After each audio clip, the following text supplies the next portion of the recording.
अस्सलाम वालेकुम दोस्तों, आज हम बात करेंगे राइज ऑफ सिंगापुर के बारे में और जानेंगे कि किस तरह ये मुल्क एक स्मॉल फिशिंग विलेज से ग्लोबल इकोनॉमिक हब बना। सिंगापुर एक ऐसा कंट्री है जिसके पास कोई भी नेचुरल रिसोर्सेज नहीं और आज से 6 दहाइयों पहले तक इस मुल्क में पॉवर्टी, अनएम्प्लॉयमेंट और ड्रग एडिक्शन के हाईएस्ट रेट्स थे। आखिर इन्होंने तरक्की की राह में कौन से स्टेप उठाए कि आज इस मुल्क को एशिया का नंबर 1 कंट्री कहा जाता है। सिंगापुर एक बहुत छोटा कंट्री है जिसकी आबादी तकरीबन 60 लाख है। अगर हम इस मुल्क की हिस्ट्री के बारे में देखें तो यहाँ पर 1959 को पहले प्रॉपर इलेक्शन किए गए, जिसको पीपल इलेक्शन पार्टी PAP के secretary general Lee Kuan Yew ने जीता। इसके बाद ली क्वान यू ने डिसाइड किया कि सिंगापुर का इल्हाक मलेशिया के साथ कर देना चाहिए, लेकिन ये बात मलेशियन पॉलिटिशियंस को पसंद न आई और इसके बाद 1965 में ये डिसाइड हुआ कि सिंगापुर मलेशिया से सेपरेट हो जाएगा और एक आजाद ममलिकत बनेगा। सिंगापुर में कई सालों से ब्रिटिश राज था, जिसको 1967 में ब्रिटिश ने विथड्रॉ करना चाहा। वैसे तो सिंगापुर की आवाम को इस बात से खुशी होनी चाहिए थी, मगर हकीकत में ऐसा ना था,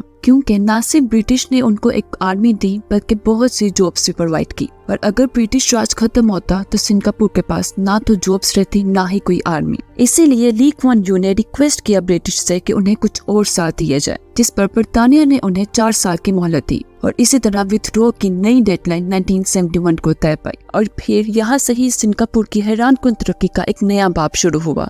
अब हम जानते हैं कि आखिर ली क्वान यू ने कौन से स्टेप्स लिए कि आज सिंगापुर को टॉप 5 रिचेस्ट कंट्री कहा जाता है। सबसे पहले ली क्वान यू ने जियोपॉलिटिकल प्रॉब्लम्स को सॉल्व किया और अपने हमसाये ममालिक के साथ अच्छे रवाबित इख्तियार किए। 1967 में एशियान ग्रुप को फाउंड किया, जहां 5 ममालिक Thailand, Malaysia, Indonesia, Singapore, Philippine के फॉरेन मिनिस्टर शामिल हुए। इस ग्रुप का मकसद ये था कि तमाम ममालिक कोऑपरेट करे और पूरे रीजन में पीस और स्टेबिलिटी लाई जाए। दूसरा जो इम्पोर्टेंट स्टेप लिया था वो था आर्मी का, जो कि किसी भी मुल्क की सिक्योरिटी में एक अहम किरदार अदा करती है। हुकूमत ने हर 18 साल लड़के के लिए जरूरी बनाया कि उसे आर्मी, डिफेंस फोर्सेस या नेशनल सर्विस कुछ सालों के लिए ज्वाइन करनी पड़ेगी। और फिर तीसरा स्टेप लिया गया सिंगापुर को एक सेक्युलर कंट्री बनाने का, एक ऐसा कंट्री जहां पर तमाम मज़ाहिब से ताल्लुक रखने वाले लोग इकट्ठे रह सके। और इस चीज को सिर्फ मुल्क में नहीं बल्कि हर बिल्डिंग के लिए भी फिक्स किया गया, बल्कि हर बिल्डिंग में हर एथनिसिटी के लोगों के लिए एक फिक्स्ड रेशो मुकर्रर की गई।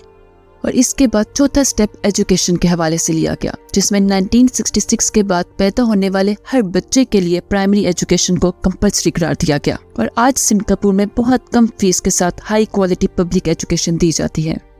और इसके बाद 5वां स्टेप लिया गया क्लीनलीनेस के बारे में। 1 अक्टूबर 1967 को कीप सिंगापुर कैंपेन को लॉन्च करवाया गया और स्पिटिंग, लिटरिंग और स्मोकिंग में 1000 से 5000 सिंगापुरियन डॉलर तक के फाइन्स लगाए गए। सिंगापुर ने कई बिल्डिंग्स और हाउसिंग सोसाइटीज बनाई, जिससे 26,000 स्लम फैमिलीज को रिलोकेट किया गया। और आज सिंगापुर में 80% लोग गवर्नमेंट की तरफ से दिए गए घर में रहते हैं। सिंगापुर में कई होलसेल मार्केट्स और फूड सेंटर्स बनाए गए, जिससे 4900 हॉकर्स को रिलोकेट किया गया। और इसके बाद हेल्थ केयर सिस्टम में भी काफी तरक्कियां की गई और इसको बहुत सस्ता किया गया।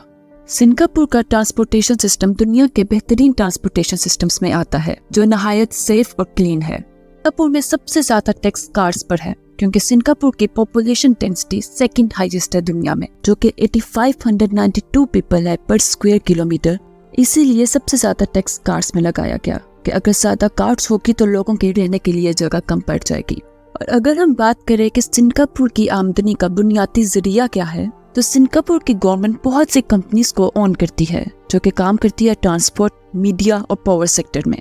और जो कि सिंगापुर एक बेहतरीन जियोग्राफिकल लोकेशन में है, तो उसकी गवर्नमेंट ने यहाँ पर वर्ल्ड क्लास पोर्ट्स बनाए और दुनिया का बेहतरीन एयरपोर्ट बनाया, जिससे न सिर्फ एम्प्लॉयमेंट में इजाफा हुआ बल्कि फॉरेन इन्वेस्टमेंट भी बढ़ी।